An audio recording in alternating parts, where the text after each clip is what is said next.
अब हम सीखते हैं विलोपनम। विलोपनम विधि से ऐसे वर्ग जिसका आधार 10 हो, 100 हो, 1000 हो और उसी टाइप से संख्याओं में पीछे शून्य लगे हो। जैसे कि यहाँ पर देखते हैं 10 का वर्ग हमें निकालना है तो हमें केवल 1 का वर्ग निकालना है 1, और जो जीरो हैं उनकी संख्या हमारी डबल हो जाएगी। इसी प्रकार यदि हमें इसका निकालना है तो यहाँ पर 1 और जो डबल है तो ये हो जाएगी हमारी 4 जीरो, 1 2 3 4। यदि इसका निकालना है तो 1 का वर्ग 1 रहेगा और जीरो की संख्या 3 है तो जीरो की संख्या यहाँ पर होगी 6। अगला 20, तो यहाँ पर हमें केवल 2 का वर्ग निकालना है और जीरो की संख्या डबल। 3 का निकालना है तो 3 का वर्ग हमारा होगा 9 और जीरो की संख्या डबल। इस प्रकार 30 का वर्ग आएगा हमारा 900। 40, तो यहाँ पर 16, 4 का वर्ग 16 और डबल जीरो। 50, तो यहाँ पर रहेगा हमारा 25, 5 का वर्ग और डबल जीरो। 60 के लिए 6 का वर्ग निकालेंगे 36 डबल जीरो। 7 के लिए 49 डबल जीरो। 8 के लिए 64 डबल जीरो और 9 के लिए 81 और 2 बार 0। इस प्रकार बहुत ही फास्ट हम वर्ग निकाल सकते हैं। अगला हम देखते हैं तो यहाँ पर हम 4 लेंगे और शून्य की संख्या यहाँ पर 4 रहेगी। अगला 3 का 9 4 जीरो। 400 स्क्वायर, तो 400 स्क्वायर के लिए हमें 4 का स्क्वायर करना है 16 और यहाँ पर 4 शून्य। इस प्रकार ये 400 का स्क्वायर रहेगा। 525, 636, 749, 864, 981,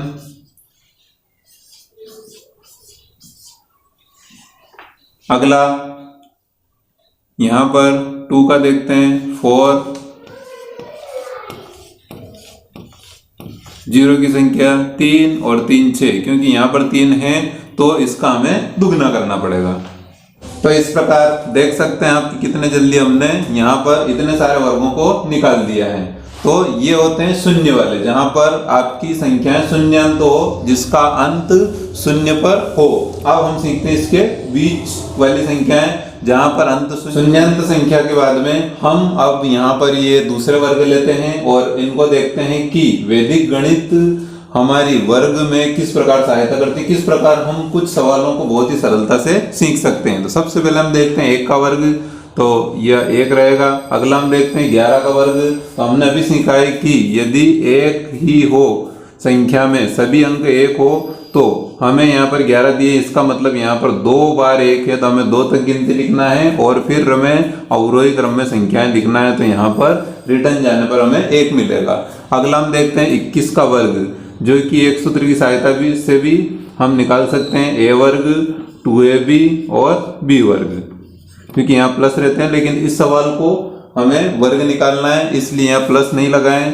तो यहाँ पर a की जगह हमें 2 और b की जगह हमें 1 मानना है। तो यहाँ पर 2 का वर्ग 2 गुणित a का मान 2 रहेगा और b का मान 1 और यहाँ b का मान रहेगा 1 का वर्ग। हम इतना नहीं लिख करके डायरेक्ट सवाल से ही आंसर ला सकते हैं। जैसे 1 का वर्ग, तो यहाँ पर रहेगा आंसर 1।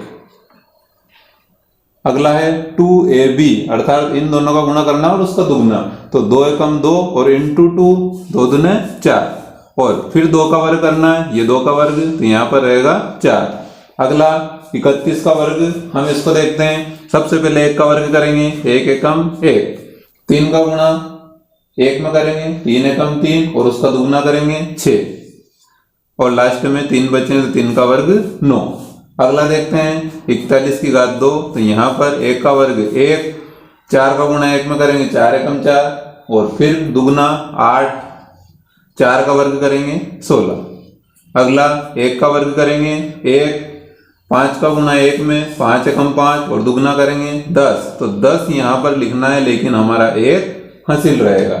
अगला 5 का गुणा 5 में करेंगे, 5 का वर्ग 25 और 1 हासिल के 26। तो ये हमारा हासिल यहाँ से हटा दिया जाएगा।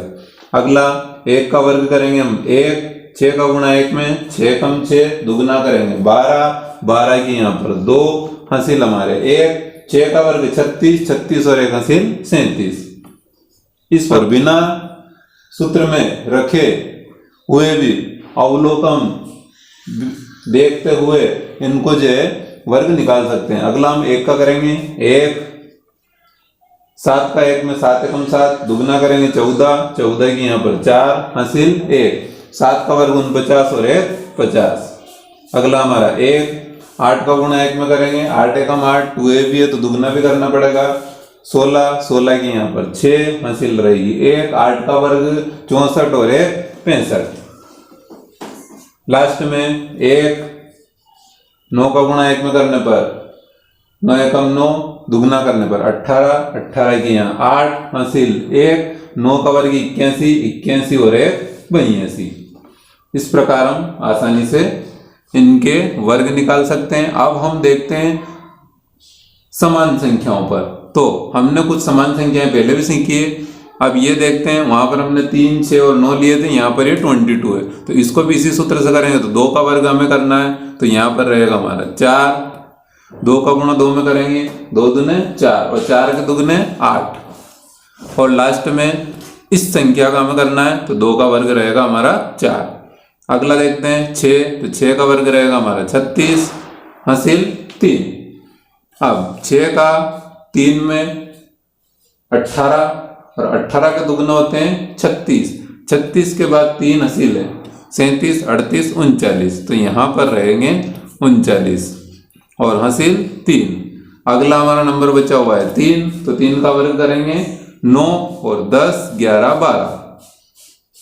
चाहे तो हम हासिल यहाँ पर रख सकते हैं, बाद में इनको काट सकते हैं ताकि पता रहे और भूलने की झंझट भी नहीं रहेगी। अगला 45 का वर्ग, तो हम चाहेंगे यहाँ 5 का वर्ग करेंगे, फिर 5 का गुणा 4 में 5 और 20, फिर दुगना करेंगे 40, फिर 4 का वर्ग करेंगे। इस प्रकार हम इस सवाल को इस सूत्र की सहायता से भी कर सकते हैं, लेकिन वैदिक मेथड में इसका एक सिंपल मेथड है, हम उसको अप्लाई करते हैं। 5 किसी भी संख्या का अगर इकाई अंक 5 हो तो हमें आंसर लिखना है 25 और जो अगला अंक है उसको 1 ज्यादा बार गुणा करना है।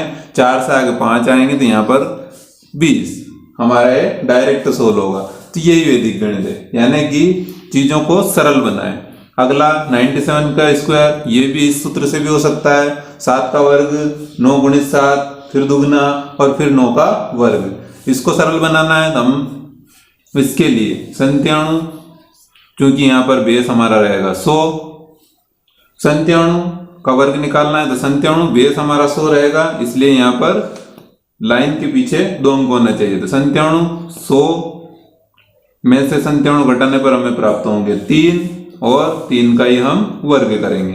तो यहाँ हम आंसर देखते हैं 97 माइनस 3 बराबर 94 और यहाँ 3 का वर्ग करेंगे 9, लेकिन आधार में 2 जीरो है तो इस जीरो की जगह तो हम 9 लिखेंगे और अगली जीरो की जगह हम 0 लिखेंगे। इस प्रकार 94, 0, 9, 97, 1, 8, 2 के आंसर आएंगे। और अगला 70 का वर्ग, तो अभी हमने सीखा है कि शून्यान्त संख्याओं वाले में केवल आगे वाली संख्याओं का वर्ग करते हैं 49 और जितनी शून्य होती है उतनी उनकी दुगनी करते हैं। इस प्रकार वैदिक गणित से बहुत ही सरलता से कुछ विशेष टाइप के वर्ग बड़ी आसानी से हल हो सकते हैं।